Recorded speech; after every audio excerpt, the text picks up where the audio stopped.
Hi everybody, Mrs. Kroll here. This video is going to go through section 5.2 with conjugates. So let's get your notes out and get them started. Our essential question today is how can we rationalize denominators that have radicals through conjugates?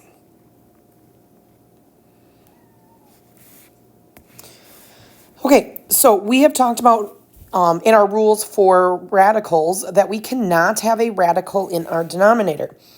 So with this problem that I have listed first, up here, we have this square root of 8 in the denominator. And we said we got to get rid of that square root of 8. And so we rationalize by multiplying by our fancy 1. And our fancy 1 was the radical divided by itself. So we multiplied, we wanted to get rid of the square root of 8, so we multiplied by the square root of 8 divided by the square root of 8.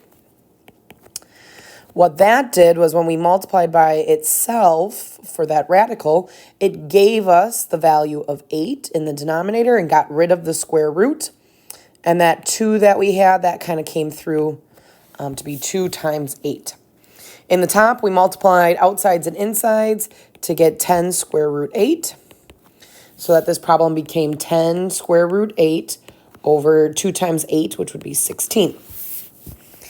But we couldn't stop there. We had to make sure that we had this completely simplified. So we looked at whatever was underneath that square root, and we just made sure that there were no perfect squares in there. In this case, 8 does have a perfect square. It could break up into the square root of 4 and the square root of 2 divided by 16. And then simplify some more. Square root of 4 is 2, so 2 times the 10 that is already there is going to give me 20 square root 2 over 16.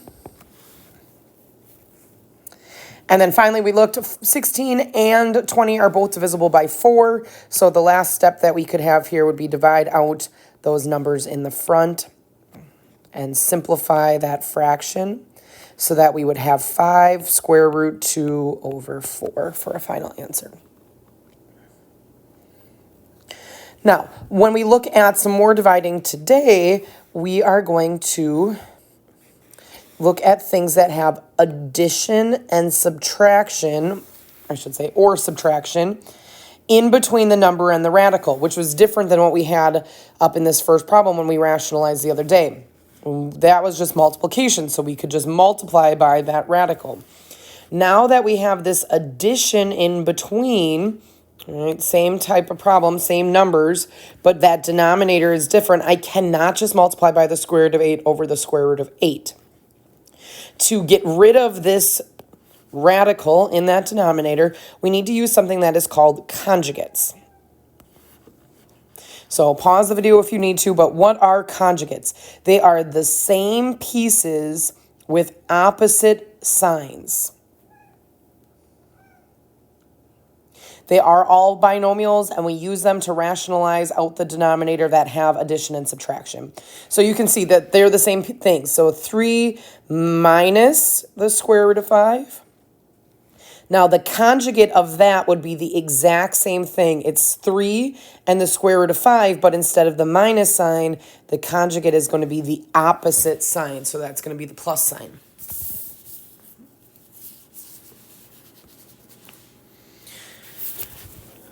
Now, when we do conjugates, we are going to be multiplying them out all the time, and there is a trick for all of our conjugates. When we need to multiply this out, there's a shortcut. Our conjugates, we only ever need to multiply the first and the last together. So when we go ahead and multiply them, we are always going to use this trick right here, and we're just going to multiply our first pieces together and our last pieces together. Now, why do we do that? Well, if we were multiplying these out, we would have to FOIL. So 3 times 3 is going to give me 9. 3 times outsides, positive square root of 5 is going to be plus 3 square root of 5. And then here in the insides, negative square root of 5 times 3 is minus 3 square root of 5. And then negative square root of 5 and positive square root of 5 is negative square root of 25. And now every single time that we do these conjugates, you will notice if you multiply them out all the way, the inside pieces always end up crossing off. And then we have 9 minus the square root of 25 is 5. So 9 minus 5 is going to be 4. So as we simplify it down, it's nice. It's going to happen every single time with this trick. When we need to multiply out our conjugates, we can skip the inside pieces because they will always cancel. And we just multiply the first together. 3 times 3 gives me the 9. Negative square root of 5 times positive square root of 5 gives me minus the square root of 25, which is just 5, to give me a simple answer of 9 minus 5 to get 4. All right, so let's use this idea of conjugates on our problem that we had so that we can rationalize that denominator. So the steps are here. Again, if you want to pause the video and write down the steps, go right ahead. But this is when there's a radical and that sum or difference in the denominator, that multiplication and division. So the first thing that we end up doing is identifying the conjugate of the denominator. So conjugate means the exact same pieces, but opposite sign. Now, it's got to be multiplying by a fancy 1 here. We can't just change the denominator and not change the numerator. So whatever we multiplied in the denominator, we also have to multiply up in the numerator.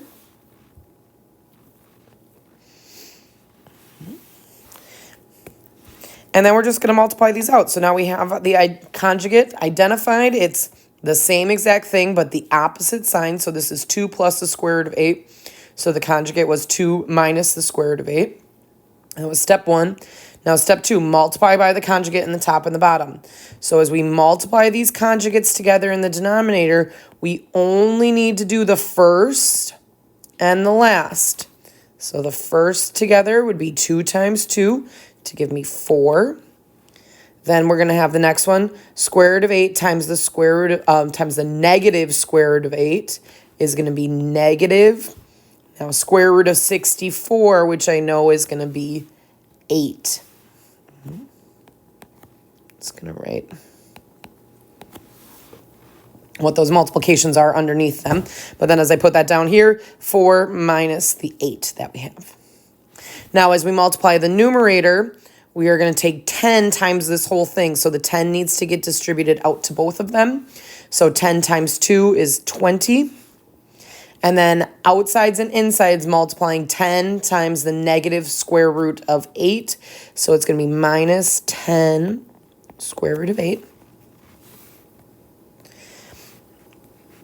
And after we multiply, we go on to that last step, which is simplify. So in the denominator, I can simplify. That's going to end up being 4 minus 8, which is going to be negative 4. And in the numerator, we can only add or subtract things that have the same radical. So this 20 right here is not going to be added or subtracted from anything. So I'm just going to go 20. But here, I can see that the square root of 8 can break down into the square root of 4 and the square root of 2. So it's going to be minus, square root of 4 is 2 times the 10 that's already there. So minus 20 square root 2. And then you're always going to look, can you multiply anything out in all 3 of the terms? So all 3 of the terms are 20, 20 square root 2, and negative 4. And 20, 20, and negative 4 are all divisible by 4. So that this is going to end up becoming 5 minus 20 divided by 4 is 5 as well, square root 2. 4 divided by 4 is a negative 1.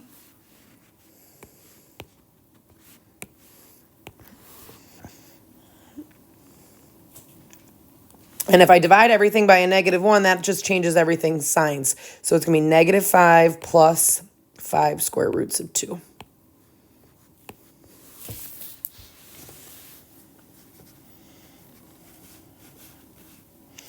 And this is how we can get that square root of 8 out of the denominator in the problem. All right, let's try another one. The steps are going to stay exactly the same as you'll notice. And then we are just going to go through each part again. So the first thing is we got to identify that conjugate of the denominator. Conjugate is the exact same numbers, opposite sign. So there is a plus in the problem, so this one's going to be a minus. When we multiply in the denominator, we have to multiply in the numerator as well to keep everything the same. Then we're going to go ahead and we're going to multiply together. When we multiply those conjugates out, we keep that little trick and shortcut. We multiply the first together. 5 times 5 is 25. And we multiply the last together. Square root of 3 times square root of 3. Negative square root of 3, is negative square root of 9. So my denominator is going to be 25 minus square root of 9 is 3. Up in the numerator, well, now when I multiply these out together, we're going to have to FOIL. So I'm going to make a little note. Now, we have to use all of FOIL because these are not conjugates of each other. So first together, 1 times 5 is 5. 1 times negative square root of 3. Negative square root of 3 times 5 is negative 5 square roots of 3. And then negative square root of 3 times negative square root of 3 is positive square root of 9. Then once we have it all multiplied out together, we can go ahead and simplify. So in that denominator, 25 minus 3 is going to be 22. Square root of 9 is 3, so 5 plus 3 is 8. And then these two terms have the same square root, so we can simplify those. So that's going to be negative 6 square root of 3. Negative 1 minus 5. Negative 1 minus 5 is negative 6. And then again, I just look at all three of the terms, the numbers out in front. Is there a number that can be, all of them can be divided by? And in this case, everything is divisible by 2. So 8 divided by 2 is 4. 6 divided by 2 is 3. Notice how the square root of 3 doesn't matter. That just kind of stays on. And then 22 divided by 2 is 11 for our final answer here to get that square root of 3 out of the denominator.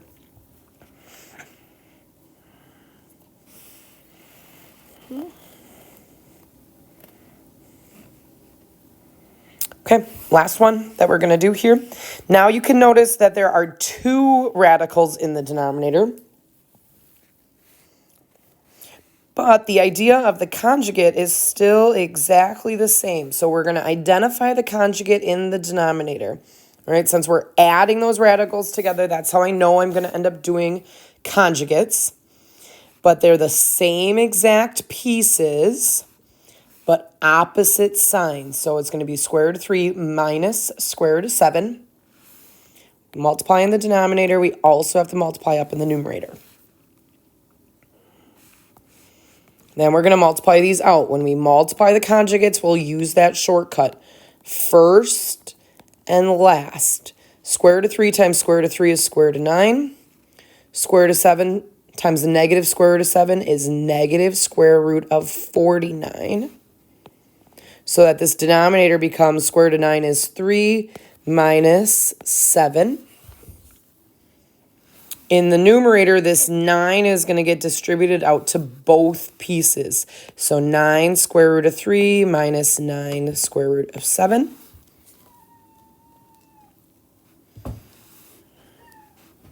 And then our last and final step is to go ahead and simplify. Now, we can only subtract pieces that have the same number underneath the radical. So square root of 3 and square root of 7 cannot combine those together to make the 0 up in the top.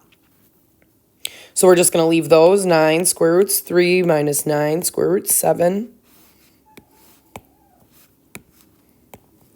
divided by 3 minus 7 is negative 4. And then I'm just going to look at those numbers out in front again. Are they all divisible by the same thing, all three of the terms?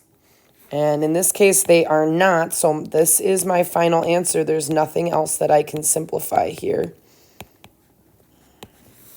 in this problem. All right, let's try a couple.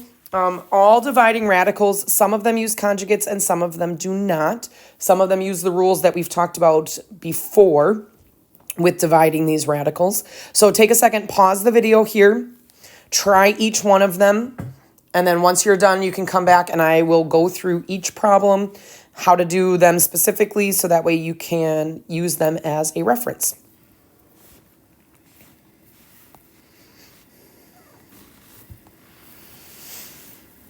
Okay, first one's conjugates. So 4 minus the square root of 2 is my conjugate. In the denominator, that's going to end up giving me 4 times 4 is 16. Square root of 2 times negative square root of 2 is going to be minus 2. And in the top, I'm going to distribute out that 4 to both parts to get 16 minus 4 square roots of 2. So that I'll have 16 minus 4 square root of 2 over 14. And then everything, all those numbers out in front are divisible by 2. So my final answer for this first one, I'm going to write it up here on the top, is going to be 8 minus 2 square roots of 2 divided by 7.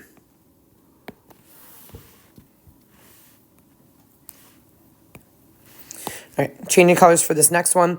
Now, normally we'd multiply by the radical in the denominator, but I see that it's the square root of 16, and the square root of 16 is 4 right away. So we can simplify first in this case to completely get rid of the radical. And then I'm just going to look at those numbers out in front, those coefficients. 2 and 4 are both divisible by 2, so this final answer should be square root of 5 over 2.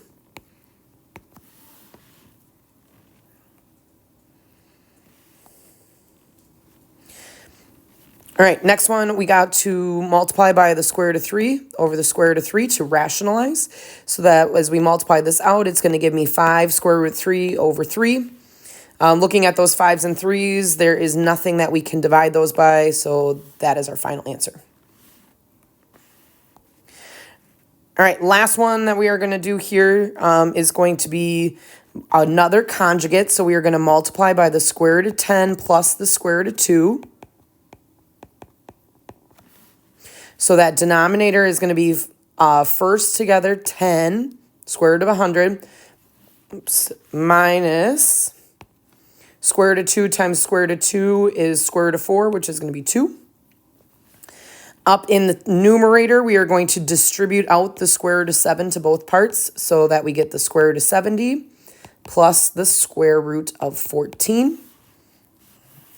And then we're going to break this up. So 70, a perfect square factor that goes into 70.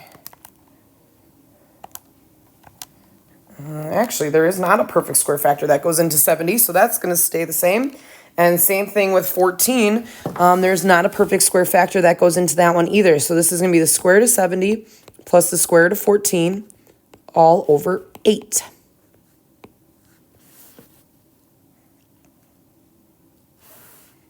Okay, let me know if you have any questions.